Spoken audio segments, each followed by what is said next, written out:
నాకు యాటకూరాకు కోడికూరాకు అయితే బాగా తెలుసు, కానీ వండేది ఈ సీ ఫుడ్ అనేది పెద్ద కష్టం అయిపోతాండది.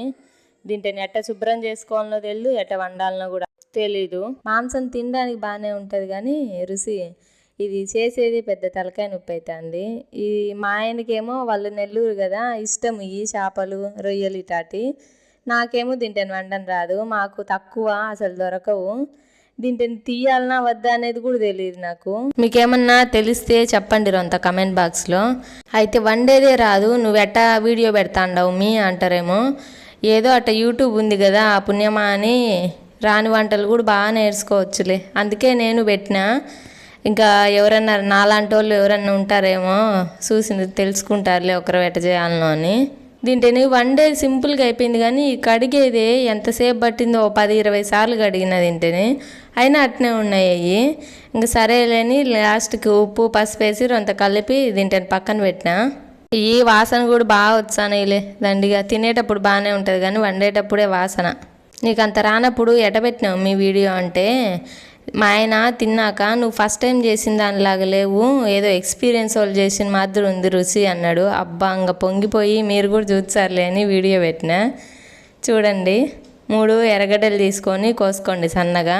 నాన్ వెజ్లోకి ఎవరు చూసినా నూనె దండిగా వేసుకోవాలంటారు, నేను 1.5 వేసిన, మీరు కాబట్టి 3-4 స్పూన్లు వేసుకోండి. అది అయినాక జీలకర్ర వేసినారు అంతా. దాని తర్వాత ఎర్రగడ్డలు వేసిన. ఆ ఎర్రగడ్డలన్నీ రెండుసేపు మగ్గనియాల. గ్రేవీకి ఇంకేం వేయము, అందుకే 2 ఎర్రగడ్డలు దండిగానే వేసినాను. నేను పులుసు చేర్చాండ, ఇగురు కాదు.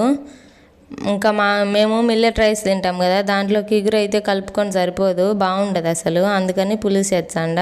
ఇక్కడ చూసిండ్రా ఒకరో మాడిపోయినాయి, మా అమ్మ ఏడ్సే వరకు అటు పోయినా. మీరైతే అటు మాడపెట్టుకోకుండా బాగా ఎంచుకోండి. అదైనాక అల్లం తెల్లగడ్డ ఒకరో కొట్టి వేసుకోండి దాంట్లో. అది కలబెట్టుకొని రెండుసేపు మళ్ళా పసుపు కారము నాన్ వెజ్లోకి ఒకరో దండిగానే వేసుకోవాలా. మీకు రుచికి మీ ఇంట్లో వాళ్ళు ఎట్ట తింటారో దాన్ని బట్టి వేసుకోండి. అదంతా కలుపుకున్నాక రెండుసేపు ఉండి ధనియాల పొడి వేసుకోండి. ఇంకా మసాలా వేసినట్టే లాస్ట్లో కూడా 2 వేయాలా. సరే, ఇప్పుడైతే ఇంకా కడిగి పక్కన పెట్టుకున్నాం కదా, ఉప్పు పసుపు వేసుకొని ఆ రొయ్యలు ఎత్తి దీంట్లో వేసుకోండి. 2 ఎత్తే ఏమన్నా అని గిన్నె మొత్తం దాంట్లో వేసారు, రొయ్యలు ఒకటే వేయండి. వేసి అట్నే ఇసిపెట్టకుండా దాన్ని కొంత కలపండి, లేకుంటే అడుగు అంటిపోతుంది. ఇటు చూసినరా లోపల నీళ్ళు ఎట్ట ఉడుకుతా అంటే నీళ్ళు వచ్చేసినాయి. చికెన్లో వచ్చానులే అట్టే, ఇంకా దండిగా వచ్చినాయి. నేను అసలు ఒక సుక్క కూడా పోయలేదు దాంట్లో నీళ్ళు. రొయ్యల్లో నీళ్ళు దండిగా ఉడతాయి, నాకు కూడా ఇప్పుడే తెలిసింది. మా దిక్కు ఈ చేపలు రొయ్యలు తక్కువే రొంత. చేపలు ఉంటాయి కానీ రొయ్యలు అయితే తక్కువనే. మేము ఎప్పుడు యాటకూరకే చేసుకుంటాం. ఇంకా రొయ్యలు అంటే ఎండు రొయ్యలు ఉంటాయి, మార్కెట్లో పోయి తెచ్చుకొని సంగటి చేస్తుంది మా అమ్మ.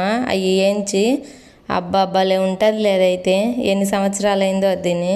ఇంకా మాకు రొంత పులుసు కావాలన్నా కదా, దాంట్లో ఎవరికైనా కావాలంటేనే ఒక టీ గ్లాస్ అట నీళ్ళు పోసుకోండి, లేకుంటే ఇంక అట్నే వేసి పెట్టేయచ్చు. ఇంకా ఇప్పుడే ఉప్పు కారం ఒకరో తక్కువ ఎక్కువ ఉంటే చూసి వేసుకోండి. ఇంకా అది అయినాక లాస్ట్లో కరివేపాకు వేసుకోవాలా, వేసుకొని ఆపేసుకోండి అంతే. నూనె చూసినరా పైకి తేలింది. వీడియో చూసాను కానీ లైక్ సబ్స్క్రైబ్ ఏదో ఒకటి చేసుకోండి. మీకు నచ్చిందో లేదో అనేదన్నా కామెంట్లో చెప్పండి, నచ్చకుండా చెప్పండి, నేను మారిసి ఇంకొక రకం చేస్తా. సరే మరి అయితే ఇంక పోయొచ్చా, ఈసారి ఇంకేందన్నా కొత్త రకం వంటకంతో వచ్చా. మరి చాలా సింపుల్ కదా, మీరు మీ ఇంట్లో వాళ్ళకి చేసి పెట్టండి. Bye bye.